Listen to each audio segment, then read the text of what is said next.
Elijah, the prophet who never experienced death, lived an extraordinary journey. Chosen by God, he was shaped in Cherith, strengthened in Zarephath, and mightily used on Mount Carmel. His mission led him to confront King Ahab multiple times, and to walk alongside his faithful friend and successor, Elisha. Despite achieving almost heroic feats, Elijah remained humble. Yet, his greatest moment was yet to come, escaping death and being taken directly to heaven. In the biblical account, only two people avoided physical death: Enoch, mentioned in Genesis 5 verses 21 to 24, who walked with God and was taken by him, and Elijah, whose departure is described in 2 Kings 2 verses 1 to 12. Both were spared the mortal end known to all. Similarly, believers alive at Christ's return will also experience this unique transition, as Paul describes in 1 Corinthians 15 verses 51 to 54. In a moment, in the twinkling of an eye, at the last trumpet, we will be transformed. Elijah's story is a powerful example for us. He knew in advance he would be taken to heaven and lived in full obedience and expectation. On the day of his departure, Elijah moved swiftly toward the Jordan, following divine guidance. Elisha, his friend and disciple, refused to leave his side, witnessing the incredible moment when Elijah was taken in a whirlwind, disappearing from this earth into God's presence. This story inspires us to live in constant readiness and anticipation for Christ's return, trusting in God's plan and remaining faithful until the end. On the remarkable day when Elijah was to be taken to heaven, Elisha asked the sons of the prophets to remain silent. Some believe he did this to shield Elijah from distractions, giving him the necessary space to reflect. Elijah was facing a profound moment of introspection, and Elisha, as his close friend and appointed successor, understood the prophet needed peace to process what was about to happen. This final journey began in Gilgal, the starting point. Gilgal, mentioned in Joshua 4 verse 19, was where the Israelites camped after crossing the Jordan. From there, Elijah traveled to Bethel, meaning house of God. Bethel held significant spiritual history, as it was where Abraham built an altar and often sought God, Genesis 12 verse 8. Arriving there, Elijah likely found time to meditate, pray, and prepare for what lay ahead. After Bethel, Elijah moved on to the Jordan River, a place symbolizing not only physical death, but also the death of self and ego. Throughout his life, Elijah learned to surrender his own desires and trust fully in the Lord. This process of self-denial deeply shaped him, making him a pliable vessel in God's hands. His example reflects what it means to live for God's glory above personal ambitions. The Jordan also represents a spiritual milestone for all of us. While we don't know when we will face our final Jordan, we encounter another kind of death beforehand, the death of self. This self-denial is a crucial aspect of discipleship, as Jesus teaches in Matthew 10 verse 38. Whoever does not take up their cross and follow me is not worthy of me. When Elijah and Elisha arrived at the Jordan, their farewell words were filled with emotion. Elisha firmly declared that he would not leave his master's side, demonstrating unwavering loyalty. Elijah, in turn, seemed to test Elisha's commitment, not to push him away, but to ensure he was truly ready for the mission God had prepared for him. Elijah's life was marked by courage, faith, and complete surrender to God's will. His story teaches us the importance of trusting God, even in the most challenging transitions, and embracing the death of self so we can fully live out God's purpose. Elias seemed to say to Elisha, "Perhaps you don't want to follow me any further." Bethel, Jericho, and certainly the Jordan are not easy places. Yet, Elisha stood firm, determined to stay by the prophet's side no matter what.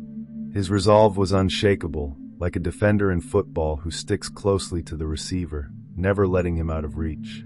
Elisha was, metaphorically, stuck to Elijah, showing a rare level of loyalty and commitment. He wasn't going to leave. He was ready to face any obstacle, determined to learn and serve. Elisha firmly declared, "As surely as the Lord lives and as you live, I will not leave you." 2 Kings 2 verse 6. This reflects what we all long for, to have people like Elisha in our lives. Faithful friends who stand by us, strengthen us in difficult times, encourage us, and walk with us regardless of the challenges. When they reached the Jordan, an extraordinary event unfolded. As recorded in 2 Kings 2 verses 7 to 10, Elijah rolled up his cloak, struck the waters, and they parted, allowing both of them to cross on dry ground. This miracle echoes the event centuries earlier when God parted the Red Sea for Moses and the people of Israel to cross. After crossing, Elijah turned to Elisha and asked, "What can I do for you before I am taken?" Without hesitation, Elisha replied, "Let me inherit a double portion of your spirit." Elijah acknowledged the boldness of the request and replied, "You have asked a difficult thing. If you see me when I am taken from you, it will be yours. Otherwise, it will not." This request reveals Elisha's vision and courage, not only to continue Elijah's legacy, but to expand it. He sought not just to perform great works, but to double the impact of his master's ministry. It's a powerful reminder not to fear asking God for great things, as he can give abundantly beyond what we ask or imagine. The story of Elijah and Elisha inspires us to seek faithful companionship, courage, and a broad vision of what God can accomplish in our lives. It challenges us to ask boldly and to expect the extraordinary, trusting in God's ability to perform miracles through us when we seek him with all our hearts.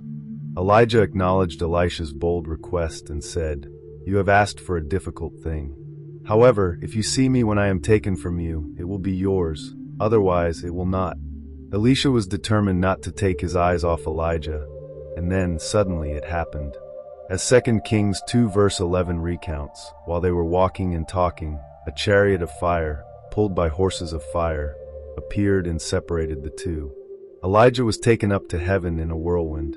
There was no preaching or prophecy at that moment, just two close friends walking and sharing a profound connection before the extraordinary event unfolded.